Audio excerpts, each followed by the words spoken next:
Welcome to this explainer. Today, we're unpacking a really fascinating sequence of events, the true story of Jitu Munda from Odisha. We're going to explore exactly how a deeply frustrating, honestly kind of paralyzing bureaucratic gridlock was totally transformed into a masterclass in swift, responsive government action. You know, this is a story about the systems we rely on, what happens when they fail us, and what it actually looks like when they're suddenly forced into high gear. To kick things off, let's ask ourselves a question I think we can all relate to. What actually happens when standard administrative rules completely block a family's urgent critical needs? It's a terrifying thought, right? Just imagine it. You're right in the middle of a deeply personal crisis. You need immediate access to your own resources, and instead of a helping hand, you run face first into a brick wall of procedural red tape. Well, unfortunately, this was exactly the reality for Jitu Munda's family. Okay, let's dive into part one, a system in the way, focusing on this massive bureaucratic blockade. Now, this really gets to the heart of the core conflict. On one hand, you have a family in desperate need of immediate financial support, right after a tragic loss. On the other hand, standard banking rules. It's just a complicated mess of required procedures. Keep in mind, the family isn't asking for a handout here. They are just trying to access funds that are rightfully theirs. But the banking institution, operating exactly as it was designed to, simply cannot move without the proper boxes being checked. The human element is just entirely lost to the procedural one. So, what was the actual red tape holding up the funds? Well, it basically boils down to this. To unlock a deceased family member's bank account, standard procedure dictates you absolutely must provide a legal heir certificate. Now, this is a crucial document that establishes the relationship between the deceased and the surviving family.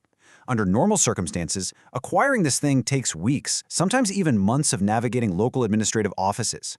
For a family in an acute crisis, that timeline is essentially a life sentence.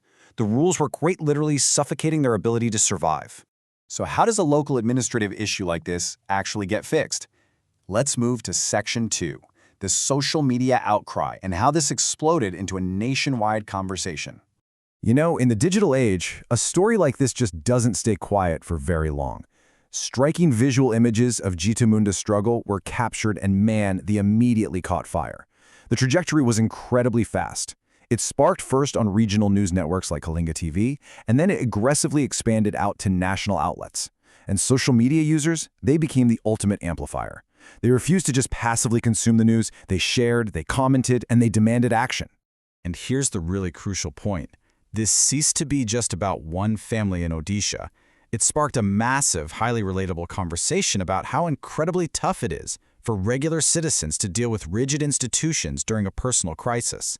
Everyone watching saw a little bit of themselves in Jitu Munda's family. I mean, we've all felt that sheer powerlessness against an unyielding institution, haven't we? The public wasn't just angry for Jitu. They were projecting their own frustrations with a system that often lacks basic empathy. All of this intense public pressure sets the perfect stage for Section 3, breaking the red tape, which is a great example of responsive governance in action. Now, this is where the system completely flips its script. First, the Odisha chief minister steps in directly with a clear directive for immediate intervention. This instantly triggers local officials, specifically the Tehsildar and the local police, to actively coordinate. They aren't just waiting behind desks anymore, they're actually on the ground.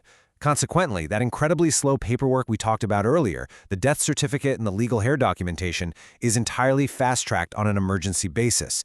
The administration basically built a bridge right over the procedural gap that the bank required. And that brings us to our fourth and final section, financial relief delivered and the actual tangible results of all this momentum. Before we get into the exact numbers, it's important to note that the administration didn't just fix the paperwork so the bank would release the family's money. They went a crucial step further. They authorized an ex gratia payment.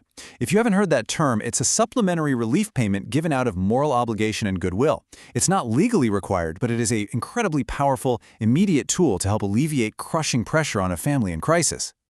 So, let's look at the results. The very first tangible win from cutting through that red tape was the immediate unlocking of the bank account. The swift restoration of the family's financial security released exactly 19,402 rupees, and that includes the accrued interest. The bureaucratic wall had officially been torn down. But wait, it didn't stop there. Thanks to the administration's intervention, the family received that ex gratia payment we just discussed, an additional 30,000 rupees supplementary relief package coming straight from the District Red Cross Fund. This ensured they had a real cushion to survive the immediate aftermath of their crisis without falling into severe destitution. When we zoom out and look at the whole picture, the takeaway is crystal clear. Decisive top-down action transformed a deeply frustrating situation into a real-world case study of responsive governance. The state proved that, when it truly wants to, it can make the system meet a family's real human needs rather than forcing the family to bend to a rigid, unyielding system. To wrap up this explainer, I really want to leave you with a final thought to chew on. We saw the system work beautifully here. The rules were bent, the paperwork was rushed, and a family was saved. But that only happened because of massive, viral public pressure. So, what happens to the everyday citizens fighting red tape who never go viral? What happens to the families stuck behind a bureaucratic blockade when the cameras aren't rolling? It's definitely something we all need to consider as we interact with the institutions that govern our lives. Thank you so much for joining me on this deep dive, and keep asking the tough questions.